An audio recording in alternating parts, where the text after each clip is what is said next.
मी आपल्या आईची पोरगी रोहिणी रणदेव. तर आजची सुरुवात होते मच्छीच्या भाजीपासून. मी आजपर्यंत कधी अशी धुतली नव्हती मच्छी, तर आज कोशिश करून पाहिली धुण्याची, तर जमली.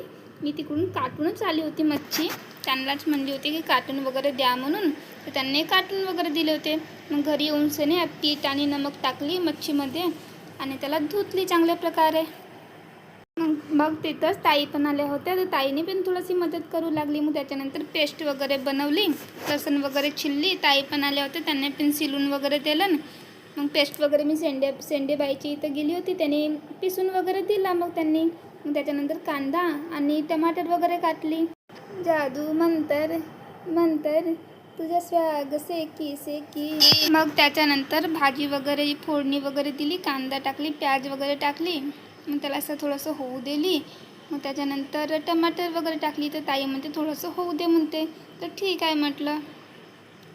आणि घटक स्थापना होती, तर त्याच्या पहिले खाऊन घेते म्हटली, मग खावायला भेटणारच नाही. तर मी आज मच्छी बनवली. त्याच्यानंतर पेस्ट वगैरे टाकली. रूमच्या अवताल मस्त वास येत होती, तर सगळेजण विचारत होते कायची भाजी हो म्हणून. तर हो म्हणलं मच्छी मस्त बनवतेस ना म्हणते, चिकन मटन खाऊ नको बनवू म्हणलो. मग बनवलो. ताई पण होती जवळ, ते मस्त टोकत होती तू अशी बनवतेस तशी बनवतेस. मी म्हटलं तूच बनव. तर नाही म्हणते मी नाही बनवत म्हणते, तुझ्या हातची चांगली लागते म्हणते, तूच बनव म्हणते. ठीक आहे म्हटलं, मग मीच बनवते. तर मग चुपचाप राय म्हटलं बसली तिथं. टमाटर वगैरे चांगल्याने शिजू दिली. मग तिथं हळदी पावडर आणि मिरची पावडर वगैरे टाकली. ताई म्हणते तुम्ही मस्त भाजी बनवता म्हणते.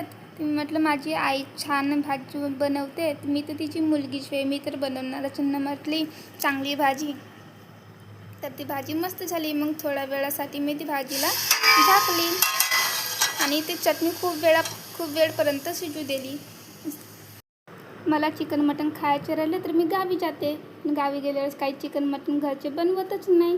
माझ्या गेल्यावर बराबर बनवते चिकन मटन.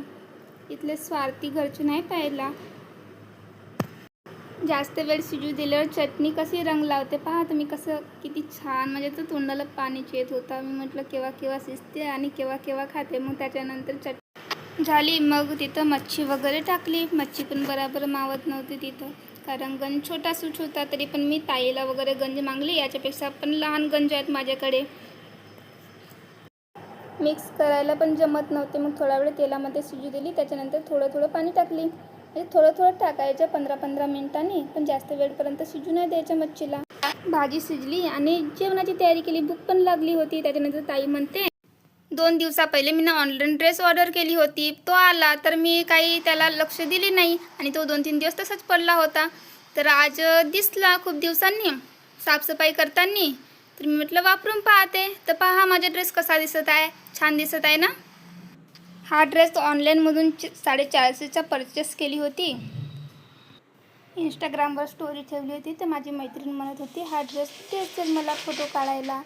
मी म्हटली माझं नवे म्हटली. त्याच्यानंतर माझ्याकडे मोठा आरसा नव्हता, तर मी ताईच्या इथं गेली होती. तर त्यांच्या इथं पूर्ण फुल ड्रेस फोटो काढली. ड्रेस कसा वाटला तर नक्की सांगा कमेंटमध्ये. आणि हा पसारा त्या दिवसचा. भेटूया उद्या. थँक्यू.